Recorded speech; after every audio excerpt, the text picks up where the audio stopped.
Today, I'm going to give you three things that if the Kansas City Chiefs execute perfectly, they will start the season off 1-0. But before we do get into that, please be sure to subscribe to the channel and like this video, as I'm going to keep you up to date on anything Kansas City Chief related that you do not want to miss out on. And without further ado, let's have a little bit of fun. Per usual, we're going to start this off with the injury report, and actually, Kansas City Chiefs have an update on theirs, and it's with Frank Clark. He did miss today's practice due to illness, but also, too, he did get a lot of his legal matters, actually all of them settled, so that was good on his end as well. It's kind of weird to see he missed practice, and then also that was handled.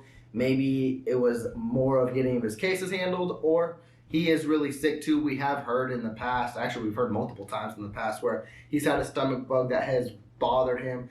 I don't know the severity of it or why it keeps happening with Frank Clark, but hopefully he has a speedy recovery. He tends to, he'll miss a couple days and then he'll be back in practice or back on the playing field, and it'd be good to see him back out there because it's going to be one of my reasons on why I think the Kansas City Chiefs can beat the Arizona Cardinals. But now we're going to get into the Arizona Cardinals injury report, and they had an update with Rondale Moore too. He actually tweaked his hamstring a little more than what I mentioned his day-to-day just strain was, and now it looks like he can really miss this game, and that would be huge for Arizona because you're already missing DeAndre Hopkins, so you would be really running with Rondale Moore as your one, or basically as committee, because you got Rondale Moore, you got AJ Green, Andy Isabella, so it's a lot of second-tier guys, but Rondale Moore is a very explosive athlete that will basically change a game when you get the ball in his hands.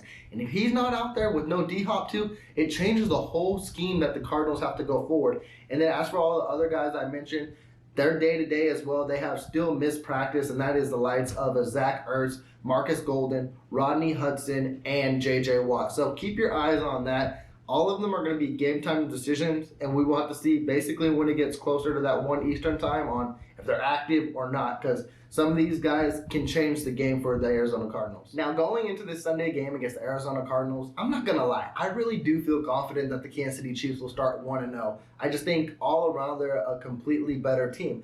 But in years past, when I'm confident about this team is when it bites me in the ass. So I'm not going to be holding on to my confidence because I've been bitten in the ass before. But what we're going to do, I'm going to give you three things that if the Kansas City Chiefs execute perfectly, they should easily win this game. And I mentioned Frank Clark, but it's a unit in all, and it's the pass rushers I'm going to focus on. And that's Frank Clark, Chris Jones, Mike Dana, since he's a starter out there. Don't know if that's rotational or if he's just a starter because things could change. And then you got Carlos Dunlap and George Karlaftis. I feel like they can dominate the Arizona Cardinals offensive line, which is basically a bottom tier offensive line too.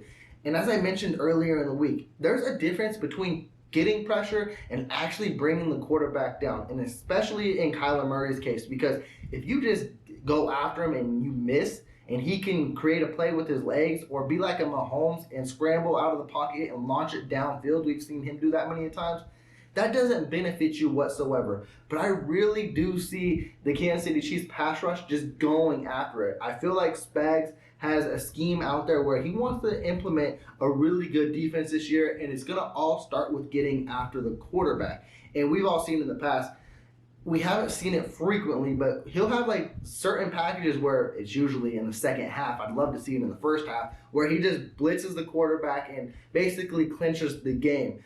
If we see that more frequently and more often, and you get Kyler Murray unsettled, and two, if he's missing a Rondale Moore, and then he's missing DeAndre Hopkins already, and a Zach Ertz, and he's got to trust his receivers, that puts, I think, an advantage for our secondary too. When you're causing pressure, and then now our secondary is one up against your wide receivers, that looks really good for a young secondary core, which they might be able to get some picks if we have a really solid pass rush in this game and make Kyler Murray uncomfortable. And then you would just have the Arizona Cardinals focus on the run game, which I mentioned as well earlier in the week is I don't fully trust in James Conner, not in a long field advantage. Now, if they're inside the red zone, yeah, that terrifies me because that's when James Conner is his best. But do I expect the Arizona Cardinals to drive down the throats of the Kansas City Chiefs defense just by running every down? No, I don't. So it's going to be interesting to see what the Arizona Cardinals scheme up, but I do anticipate the Kansas City Chiefs to bring a pass rush. It's just whether it will be successful or not. I do expect them to tally a few sacks, and that can change this game. Now we're going to flip the script and go on the offensive side of the ball, and I'm going to focus on this receiving core. It's because it's what we've done all offseason.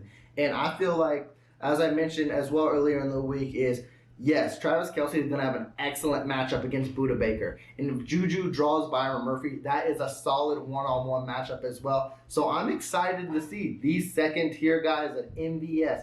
Sky Moore was listed as a wide receiver number 3, and then McCole Hardman. What are they going to do to prove their worth? Kansas City is looking for a legitimate number 2 and to see this depth on this team. And I've been disrespecting him all this week as well because I haven't mentioned him.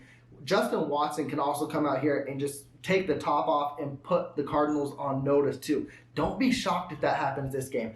I expect one of these second-tier, third receiver, fourth receivers to make big plays.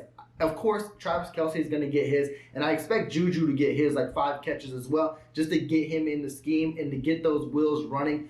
But I feel like one of these second-tier wide receivers is going to pop off a big touchdown, and don't be surprised when it happens because Arizona's secondary is very iffy after it gets from Byron Murphy. So then it's basically could be an advantage for this KC wide receiving room, which it's been the question mark all off season. People think it's one of the worst wide receiver rooms. Now, that's not in Chiefs Kingdom. Chiefs Kingdom knows what the depth chart we have. But if you ask the national media, just because the Chiefs lost Tyreek Hill, it's like, oh, they aren't going to be the same. They're not going to be able to do what they did. Look at the guys they have now. Yeah, really evaluate. Look at them because they will display their talent, and I'm going to bank it right now. Mahomes is going to launch a deep, like 40, 50-yard bomb. Don't know who yet. In my video tomorrow, I'll give you an answer. But right now, I just feel like it's going to happen. And I feel like Mahomes is going to go nuts. And I feel like this receiving core is going to go crazy. And if they do, you can bank a W. And my number one thing that if Kansas City executes to perfection, this won't even be a game. And it's going to surprise a lot of you is if Kansas City sticks to running the ball in this game, and I mean with the Clyde Edwards-Helaire, with the Jet McKinnon, Isaiah Pacheco, I don't care who does it. I think no matter who is running that ball, they are going to be successful. Arizona struggles in stopping the run. And if KC sticks to running the ball in this game and controlling the clock, and it'll be something I think Arizona will not expect whatsoever, they expect Mahomes to go crazy. That's what Cliff Kingsbury is expecting. His old quarterback, his old college quarterback to basically, that's the matchup and basically get one up on him. If Andy Reid just flips the script and say, hey, we're running the ball because you don't have that great of a rush defense from last year, and let's see if it's still the same this year.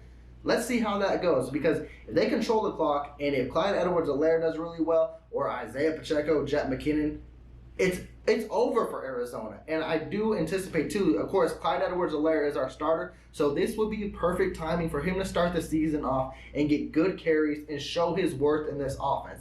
I know there's not a lot of Clyde Edwards-Helaire believers, but at the end of the day, if he produces, he can change a lot of people's minds too, and I believe in whole, Kansas City will have over 120 rushing yards in this game. And if they do, Arizona was never in this game. But with that, Chiefs Kingdom, I'm going to close this video out. Give me some of your hot takes on if the Kansas City Chiefs, what they can do against the Cardinals and what you are looking out for in the comments down below. With that, y'all take care. But before I do close it out, please be sure to subscribe to the channel and give me that big thumbs up and like this video. And y'all take care. Peace.